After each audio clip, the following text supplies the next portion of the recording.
La marche des fiertés et ses combats contre les violences et les discriminations toujours d'actualité ici en France, mais également aux États-Unis, où les drag queens sont les cibles des néoconservateurs. Plusieurs États envisagent de limiter l'espace de représentation de spectacles, notamment. Grand format du dimanche, Camille Gutin et Anto Filippi. Leurs spectacles, glamour et tout en paillettes, sont devenus la cible préférée des ultra-conservateurs américains.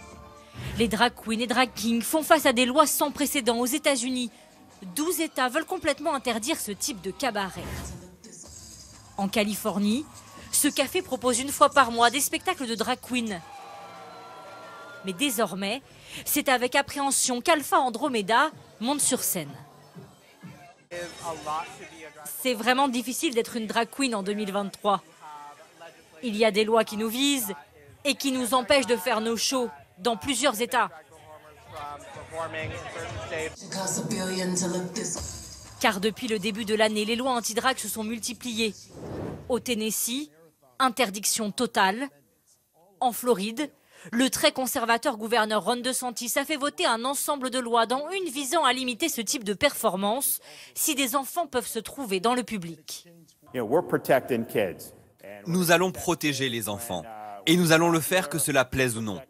Même si ça doit offenser certaines personnes avec une certaine idéologie. Si ces lois sont contestées par plusieurs juges, dans la rue, la bataille fait rage entre les conservateurs et les défenseurs des droits LGBTQ+. Les enfants ne devraient pas aller à ce genre d'événement, ils seront marqués à vie. Devant cette librairie, un groupe néo-nazi s'est même regroupé pour menacer une drag queen venue faire la lecture aux enfants. Salut hitlérien et menace directe.